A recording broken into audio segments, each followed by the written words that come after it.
imaginary for Brahman realization. It's an imaginary process for Brahman realization. Then, through which process can one realize the real Brahman? பிரம்ம என்ற உணர்வை ஞான மார்க்கத்தின் மூலம் பெறுவது கற்பனையான வழிமுறை என்று கூறப்படுகிறதே, அப்படி என்றால் எந்த வழிமுறை மூலமாக ஒருவர் அருபிரமனை உணர முடியும்? Well, we can say that the conception of Brahman as presented by Shankaracharya, that is labeled as imaginary and non-existent by Ramanujacharya. சங்கராச்சாரியர் வழங்கிய பிரம்மன் என்பதின் விளக்கம் தான் கற்பனையானது என்று ராமானுஜாச்சாரியார் கூறுகிறார். He says you can never get a realization of something which is consciousness without any object of consciousness. நாம் உணர்வோடு இருக்கும் மூளை மற்றும் மனதின் மூலமாக உணர்வற்ற ஒன்றை புரிந்து கொள்ள முடியாது என்று கூறுகிறார். So the Bhagavatam will accept a impersonal realization because we say that the Lord is Brahman, Paramatma, and Bhagavan. So definitely there is such a realization of the Lord.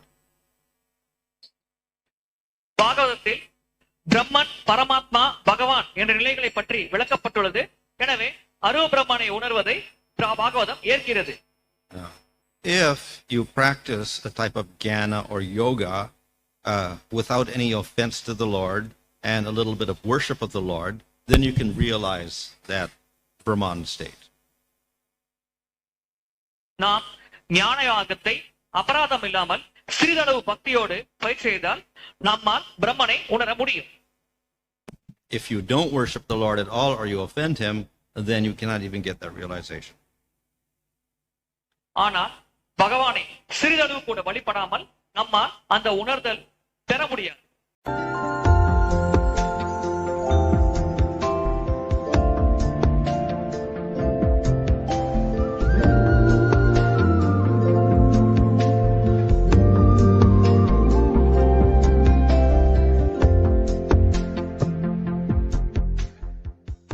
Maharaj, regarding this jnani, they try to meditate on Brahman because actually they think that they are also themselves as a Brahman.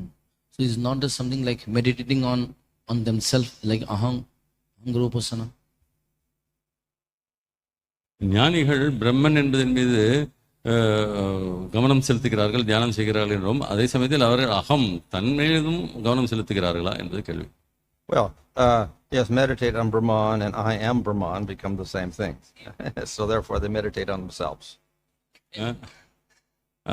பிரம்மனின் மீது தியானம் செய்து அவருடன் ஒன்றி விடுவது என்பதனால் பிரம்மனை தியானிக்கிறார்கள் என்பது தங்களை தியானிப்பதற்கு ஒத்ததாகிவிடுகிறது. But that self has no form, no qualities, no activity. ஆனால் அந்த நிலையானது பிரம்மனின் நிலையில் எந்த விதமான ரூபமோ குணங்களோ லீலைகளோ இருப்பதில்லை.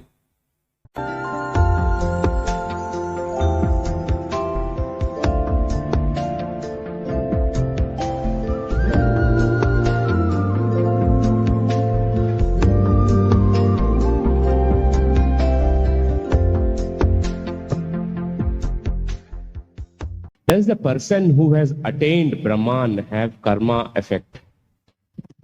பிரம்மனை அடையும் நபருக்கு கர்மத்வினையின் தாக்குதல் இருக்கிறதா? If you're liberated, then there is no karma. நீங்கள் முக்தி அடைந்தால் உங்களுக்கு கர்ம வினை இல்லை.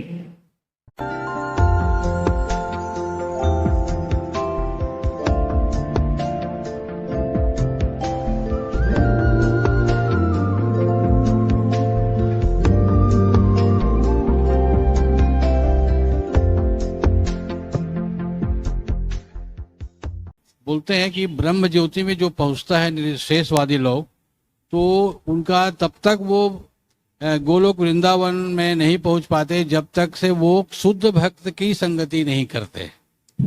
तो मैं यही जानना चाहता हूँ कि वो ब्रह्म ज्योति में कैसे रहते हैं, उनको कहाँ से वो शुद्ध भक्त मिल जाते हैं जिनसे वो भक्ति करते हैं और वो गोलोक वृंदावन जा सकते हैं।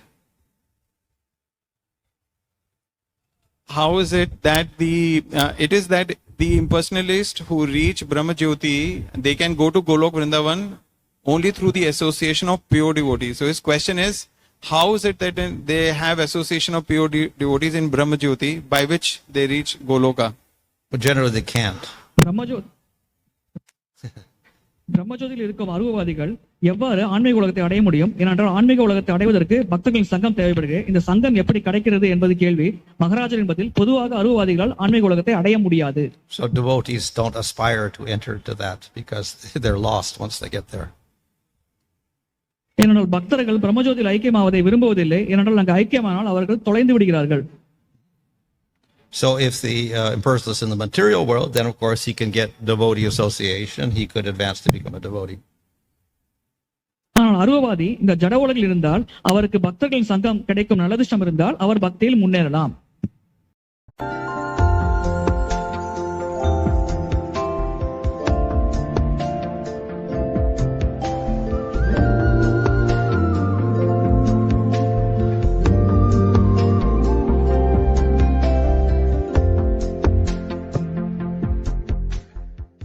कोई ब्रह्म ज्योति कोई क्या लोक है क्या जहाँ पे निर्विशेषवादी लोग पहुंचते हैं? Is Brahma Jyoti a loka where the impersonalists reach? Where is it? Brahmajothi ஒரு உலகமா அருவவாதிகள் அங்கே அடைவதற்கு? Is Brahma Jyoti a loka or a planet where the impersonalists reach? Well, it's not a planet, or even Goloka is not a planet like a material planet. Brahmajothi ஒரு கிரகம், பௌதிக கிரகம் அல்ல.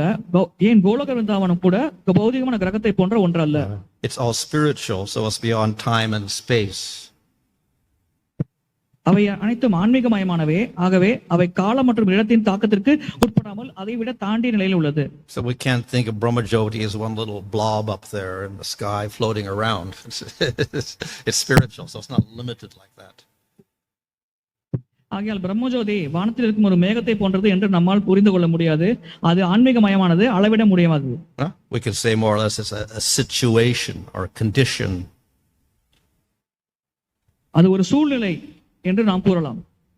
So it is beyond material world and its limitation of time and space. அது பௌதிக உலகத்தில் இருக்கும் காலம் மற்றும் இடத்திற்கு வரையறைக்கு அப்பாற்பட்டது. And we could say it is distinct from the Lord because it does not manifest any form or qualities. ஆனால் அது பகவானிலிருந்து வேறுபட்டது. ஏனென்றால் அதிலிருந்து எந்த வகையான வடிவமோ அல்லது குணங்களோ வெளிப்படுவதில்லை. So if we realize that, then we realize oneness with the Lord, but we don't see the Lord with a form or qualities and perform bhakti. இவ்வாறு இந்த குணங்களானது பகவானோடு ஒத்து போனாலும் கூட அங்கே நாம் பகவானின் வடிவத்தையோ அல்லது பக்தி செய்யும் வழிமுறையோ நம்மால் பார்க்க முடிவதில்லை.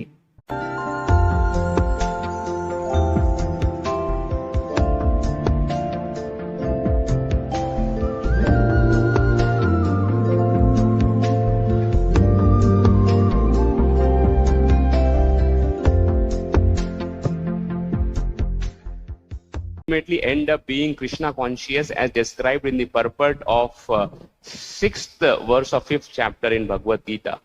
பகவத்கீதை 5வது அத்தியாயம் 6வது ஸ்லோகத்தில் Sorry for a detailed question, Maharaj. Very detailed. எவ்வாறு மாயாவதி இறுதியாக கிருஷ்ண உணர்வை நிலையை அடைகிறார்? Well, the Mayavadi, if he's convinced Mayavadi, he will offend the Lord, so he'll never become a devotee because he thinks the Lord has no form. மாயாவாத தத்துவத்தை பின்பற்றுபவர்கள் பொதுவாக அபராதம் இழைப்பவர்கள். அவர்கள் பகவானிற்கு உருவம் இல்லை என்று நினைக்கிறார்கள். But if he's not a convinced Mayavadi and he gets association of devotees, then he may change. ஆனால் அவர்கள் பக்தர்களின் சங்கத்தில் ஏற்றுக்கொண்டால் அவர்கள் மாறுவதற்கு வாய்ப்புள்ளது.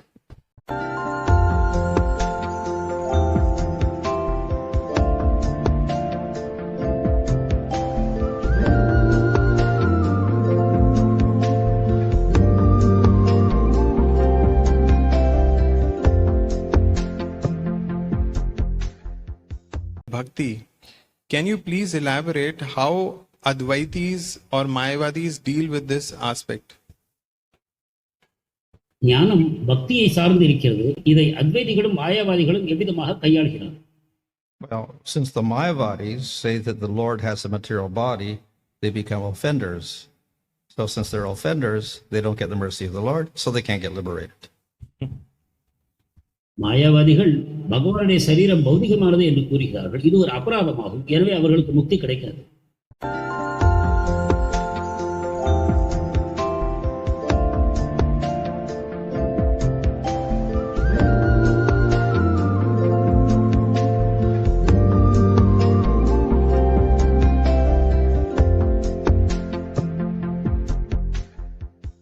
How do Mayavadis interpret Manmana Bhavamat Bhakto verse while it's very direct for us? மன்மனா பவ மத்பக்தோ என்ற பகவத்கீதை வார்த்தைகள் நமக்கு நேரடியான அர்த்தத்தை கொடுக்கிறது. இதை மாயாவாதிகள் எவ்வாறு புரிந்து கொள்வார்கள்? Well, the Mayavadis also accept worship. மாயாவாதிகளும் வழிபாட்டை ஏற்பார்கள். And some of them advocate the worship of 5 deities, that is Vishnu and Durga and Ganesh and Surya and who else? Vishnu, Ganesar, சூரியர் போன்ற 5 விக்கிரகங்களை வழிபடுவதை அவர்கள் ஏற்கிறார்கள். But they understand all of these deities are material. ஆனால் இந்த விக்கிரகங்கள் அனைத்தும் பௌதிகமானது என்பதையும் அவர்கள் புரிந்து கொள்கிறார்கள். But they function nicely to help us control our senses in the material world. ஆனால் இந்த பௌதிக உலகத்தில் புலன் கட்டுப்பாட்டை அடைவதற்கு இது மிகுந்த பயனுள்ளதாக இருக்கிறது.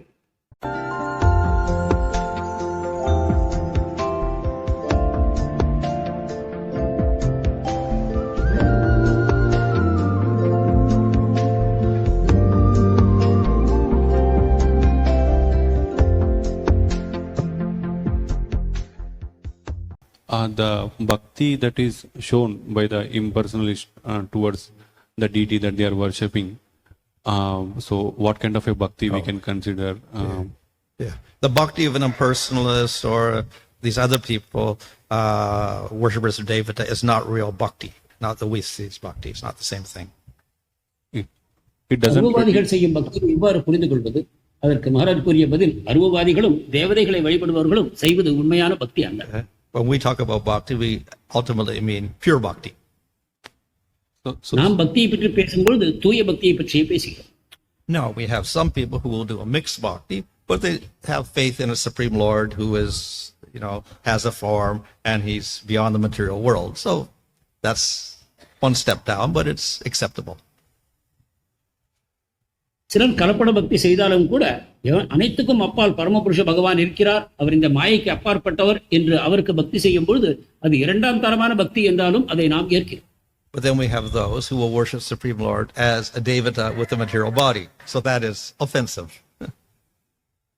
அதன் பிறகு பரமபுருஷரை ஒரு தேவராக பௌதிக சரீரம் உடையவராக சிலர் வழிபடுகிறார்கள். அதை நாம் ஏற்க முடியாது, அது அபராதமாகும். Or as the Mayavadis say, Vishnu is just a manifestation of sattva good. So he's also material and ultimately temporary. அல்லது மாயாவாதிகள் கூறுவார்கள், விஷ்ணுவுடைய சரீரம் இந்த பௌதிக உடலால் பௌதிக இயற்கையால் ஆனதுதான், அதுவும் மாயை தற்காலிகமானது என்று அவர்கள் கூறுவார்கள். So all the worship that they may do is also temporary.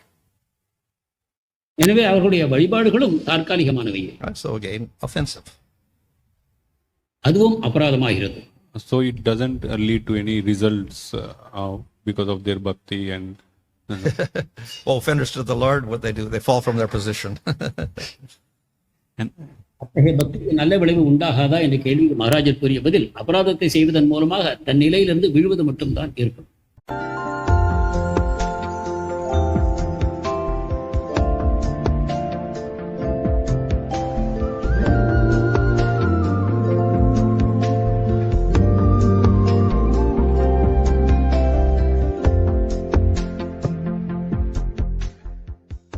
Especially those who are Brahmavadi, before coming to conclusion, they already is like a pre-decided that okay, Brahman is like this. Then they take the script, they read the scriptures.